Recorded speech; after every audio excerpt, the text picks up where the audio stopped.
Assalamualaikum warahmatullahi wabarakatuh. Selamat pagi, jumpa kembali di channel kami Danis Putra Arsitek. Channel yang ingin selalu berbagi cerita, berbagi pengalaman, berbagi pengetahuan tentang cara menangani toko bahan bangunan. Yang simple, yang menarik, yang menyenangkan, dan yang berkah.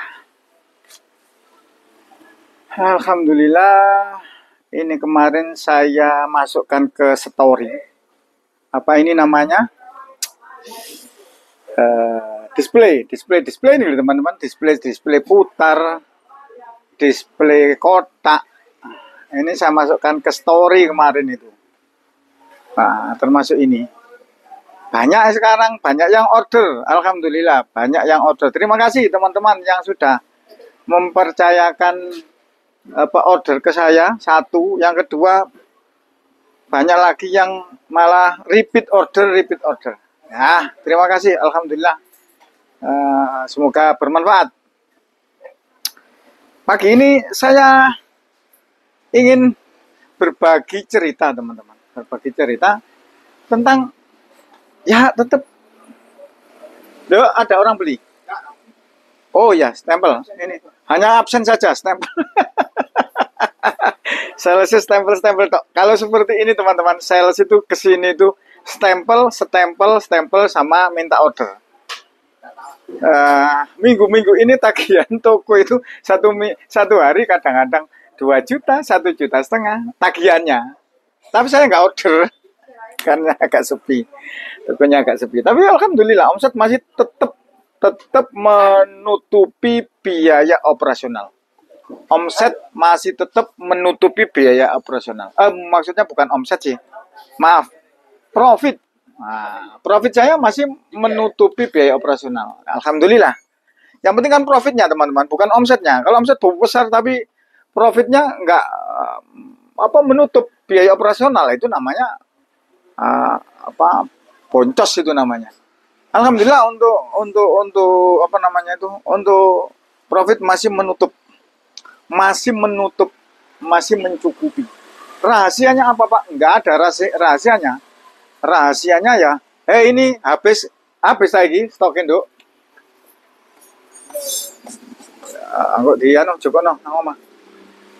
Enggak ada rahasianya. Ya rahasianya yang penting pekerja itu berkah gitu saja. Terus yang kedua, tidak mengandalkan utang.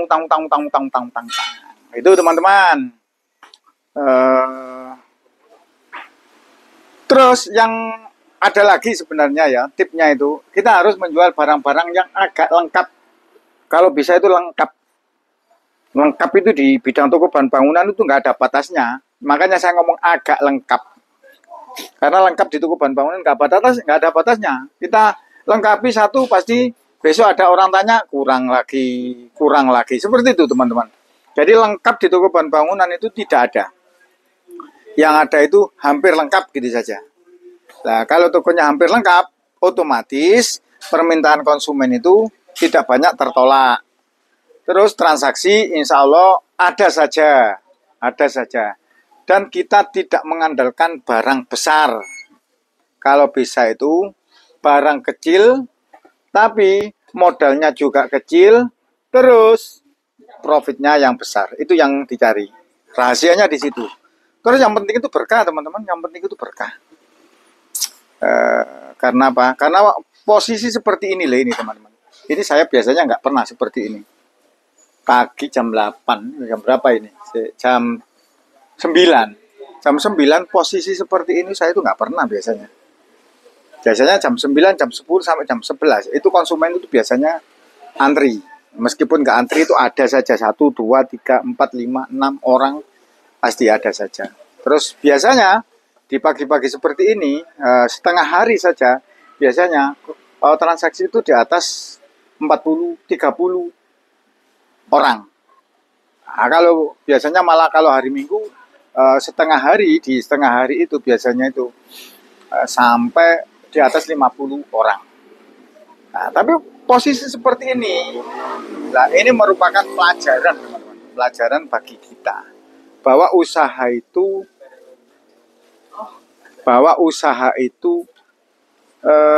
perlu kehati-hatian dan perlu perhitungan, bahwa usaha itu penuh dengan ketidakpastian.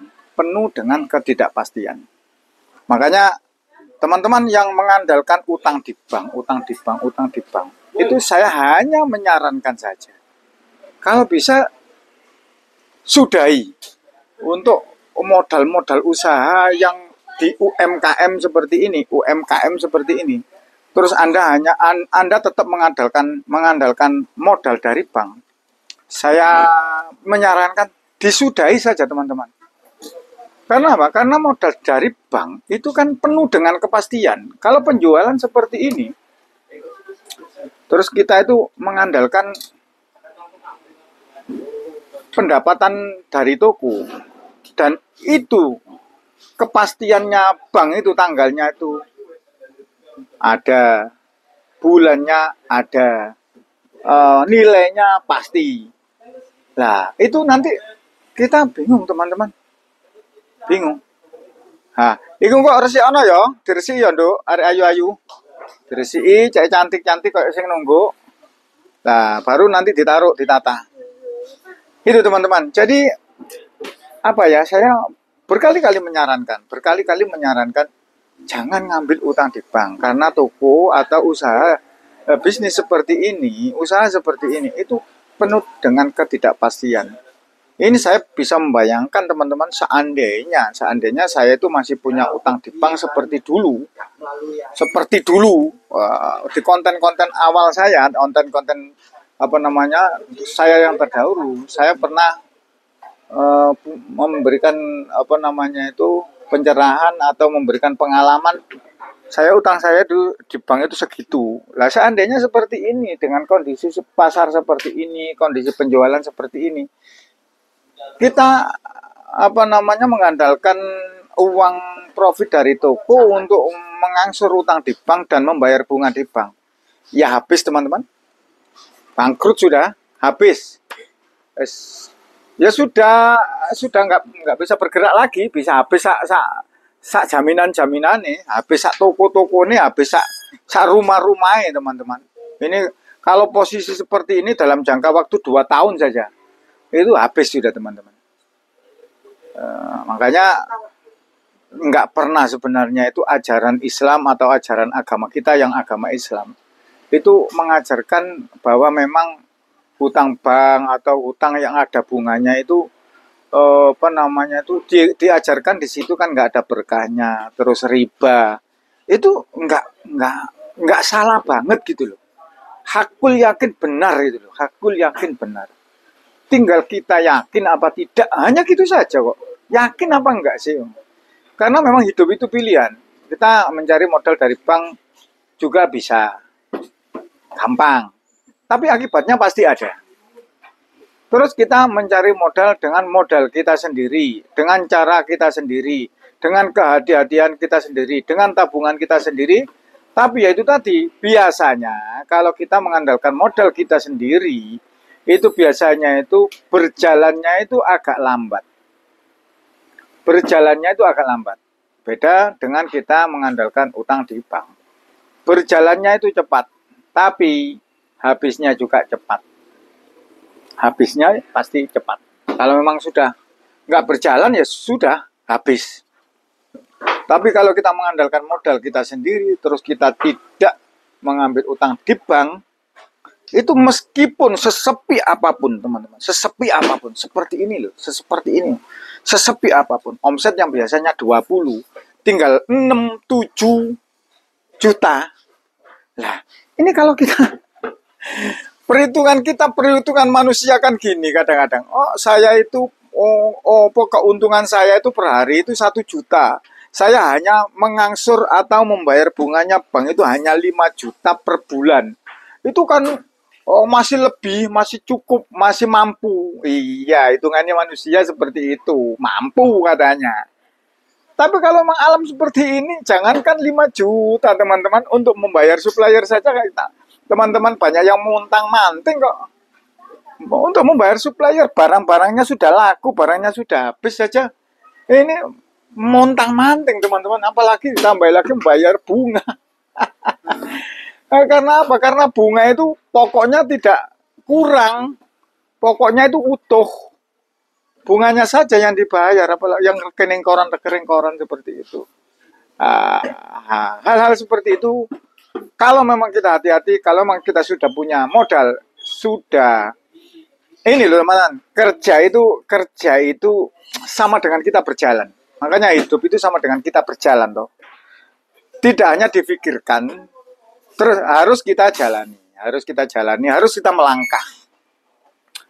Kalau hidup itu hanya dipikirkan, sama dengan kita itu membayangkan atau sama dengan ngelamun. Kita memikirkan, hanya memikirkan tanpa gerak. Ya sudah nggak ada apa namanya ya, nggak ada progres. Tapi kalau hidup itu kita jalani, setelah itu kita perbaiki mana yang kurang, mana yang kurang. Nah, berjalan juga seperti itu, makin lama akan makin mendekati tujuan. Makin lama makin mendekati tujuan. Dan contohnya kita ke Jakarta, kita berjalan meskipun itu jalan kaki atau naik motor atau naik apa, itu makin lama kan kita makin mendekati tujuan. Sama dengan hidup kita seperti itu. Makin lama ada progres. Menangani toko juga seperti itu teman-teman. Kemarin kita menangani toko itu, toko kita mencari barang sulit. Bagaimana solusinya supaya mencari barang itu lebih mudah. Nah, ada progresnya, dipikirkan, diperbaiki. Setelah itu sudah selesai, ada lagi bagaimana caranya stok opnam. Supaya stok opnam itu gampang. Ya kita pikirkan caranya bagaimana sesuai dengan kemampuan kita, sesuai dengan kemauan kita. Sudah ketemu. Nah, itu kan ada progres. Tapi kalau hidup itu monoton, kita menangani toko sudah 25 tahun. Kita ingin bisa stok opnam. Kita ingin bisa mencari barang itu gampang. Tapi nggak ada tindakan, nggak ada gerak, nggak ada eksekusi atau nggak ada nggak ada kemauan untuk berubah. Ya itu sama dengan kita itu berjalan, tapi jalannya jalan di tempat. Jadi jalannya jalan di tempat. Kemarin kita menangani keuangan supplier sulit di 5 tahun yang lalu. Sampai sekarang masih sulit. Ya, itu namanya jalan di tempat, teman-teman. Bener jalan, tapi jalannya jalan di tempat. Kalau saya insya Allah enggak lah. Kemarin menangani supplier itu, keuangan supplier sulit. Saya tata, keuangan saya atur. Mencari barang sulit, bagaimana caranya? Ada konten saya, mencari barang tidak lebih dari setengah menit atau 30 detik. Terus stok opnam kemarin itu sulit. Nah ini caranya stok opnam sudah ada. Jadi ada lah. Terus setelah itu bagikan, kalau memang bisa itu bagikan. Jangan disidem sendiri. Jangan dinikmati sendiri. Kalau memang dibagikan, kita makin lama makin pintar. Makin lama makin pintar. Seperti itu teman-teman. Sudah nggak panjang-panjang. Nanti bosen mendengarkan melihat video saya. Ini penataan kita tata lagi. Cat yang tadinya ada di lantai 2. Sekarang kita pindah ke lantai 1. Pindah ke lantai 1 supaya lebih cepat. Nanti stok saja yang di lantai 2. Ini cat 5 kiloan tadinya di lantai 2, kita pindah ke lantai 1. Kalau longgar seperti ini, jangan sampai teman-teman longgar terus ngelamun malah budak pikiran nih teman-teman. Ini karyawan cek nganggur, kena nih kon nganggur, kena rokokan sedat-sedit sama delok HP. Kita manfaatkan tenaganya, kita manfaatkan, bayar ya, dewi bayar bos, bayari duit ini kayak bayari. Masih aku rezeki teko Gusti Allah melalui aku, ngono lho bos. Demikian, semoga bermanfaat. Ini gak ngirim iki arek papat iki. Yo ngene iki nek gak ngirim. Iki nek gak ngladeni lho ngene iki. Iki wete-wete iki. Iki tangane ketuwil-ketuwil tanang gawe, Bos. Sorry ya. Lah, kan tambah apik to, tambah cantik to koyo sing nunggu. Demikian, semoga bermanfaat. Dan saya doakan teman-teman, semoga kita semua dalam mencari rezeki mendapatkan rezeki yang berkah, yang melimpah. Yang kedua, semoga kita semua menjadi orang-orang yang bermanfaat bagi sesama. Karena sebaik-baik manusia adalah manusia